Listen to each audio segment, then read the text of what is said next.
Web design tutorial সিরিজে আপনাদের সবাইকে স্বাগত। কেমন আছেন সবাই? আশা করি সবাই ভালো আছেন। আজকের ভিডিওতে আমরা যে বিষয়টি নিয়ে আলোচনা করব সেটা হচ্ছে সিএসএস কিভাবে অ্যাড করা যায়, এই বিষয়টি নিয়ে আমরা আলোচনা করব। কি কি উপায়ে সিএসএস অ্যাড করা যায় সেই বিষয়টি আলোচনা করব।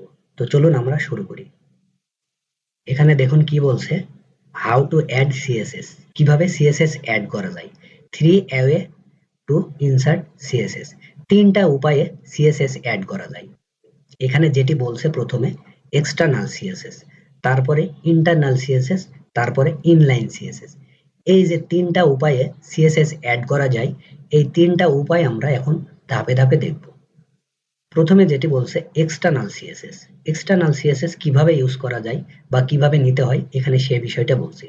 With an external style sheet, external CSS নিতে হলে আপনাদের অবশ্যই এক্সটার্নাল ভাবে একটি স্টাইল শিট নিতে হবে।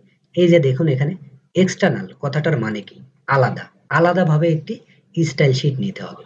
You can change the look of an entire website by changing just one file. এখানে বলছে আপনি একটি ওয়েবসাইটে জাস্ট একটা ফাইলে সিএসএস এর কোড লিখে পুরো ওয়েবসাইটটাকে আপনি স্টাইল করতে পারেন।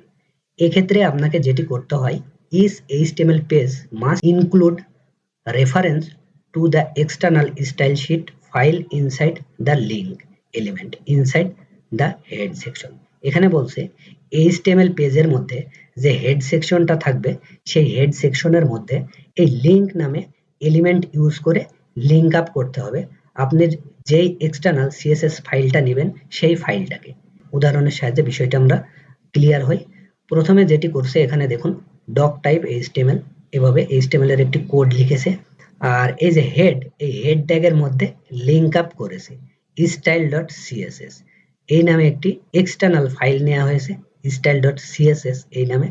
তারপরে লিঙ্ক আপ করা হয়েছে হেড এই ট্যাগের মাঝখানে, লিঙ্ক এই এলিমেন্টটা দ্বারা বা এই ট্যাগটা দ্বারা সিলেক্ট করা হয়েছে style.css এই ফাইলটাকে।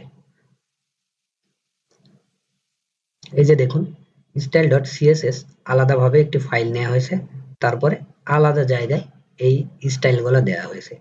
আমাদের HTML এর ভিডিওতে আমরা এই বিষয়টি দেখিয়েছিলাম, আজকের ভিডিওতে আমরা এই বিষয়টি আবারও দেখব। তারপরে আমরা যেটি করব সেটি হচ্ছে internal CSS. An internal style sheet may be used if one single HTML page has unique style.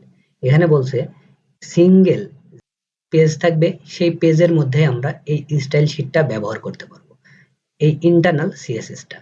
The internal style is defined inside style element inside the head section. এটাও হেড সেকশনের মধ্যে নিতে হবে, কিন্তু স্টাইল এই এলিমেন্টটার মাঝখানে নিতে হবে। এখানে একটা উদাহরণ দিয়েছে দেখুন, হেড এই ট্যাগের মধ্যে বা এই সেকশনটার মধ্যে এই যে দেখুন স্টাইল, এই ট্যাগের মধ্যে জাস্ট স্টাইল করে দিয়েছে, বিভিন্ন ধরনের এলিমেন্টকে ধরে স্টাইল করে দেওয়া হয়েছে। এটা হচ্ছে ইন্টারনাল সিএসএস। তারপরে আরো একটি রয়েছে, সেটা হচ্ছে ইনলাইন সিএসএস। এই ইনলাইন সিএসএসটা কিভাবে ইউজ করা হয় দেখুন, inline style may be use to apply unique style for single element. এই ইনলাইন সিএসএসটা ইউজ করা হয় সিঙ্গেল এলিমেন্টের মধ্যে ইউজ করা হয়। To use inline style, add the style attribute relevant element. The style attribute can contain CSS property. এখানে এই বিষয়টি আমরা উদাহরণের সাহায্যে ক্লিয়ার হব। এখানে দেখুন h1 নামে একটি ট্যাগ নেওয়া হয়েছে, এই ট্যাগের মধ্যে স্টাইল এই কথাটি লেখা হয়েছে, লেখার পরে ইকুয়াল সাইন, তারপরে কোটেশন, এই কোটেশনের মধ্যে বিভিন্ন রকমের প্রপার্টি এবং ভ্যালু দেওয়া হয়েছে, জাস্ট একটা এলিমেন্টের মধ্যেই নেওয়া হয়েছে। একে বলা হয় ইনলাইন সিএসএস। হেড ট্যাগের মধ্যে যেটা আমরা স্টাইল এলিমেন্ট নিয়ে করব সেটাকে বলা হবে, কি বলা হবে, ইন্টারনাল সিএসএস। আর এক্সটার্নাল সিএসএস যেটাকে বলা হবে আলাদাভাবে ফাইল নিতে হবে, ফাইল নিয়ে হেড ট্যাগের মধ্যে জাস্ট লিঙ্ক আপ করতে হবে। নেক্সট ভিডিওতে আমরা যেটি দেখব এক্সটার্নাল সিএসএস কিভাবে ইউজ করতে হয়, সেই বিষয়টি আমরা হাতে কলমে কোড করে দেখব।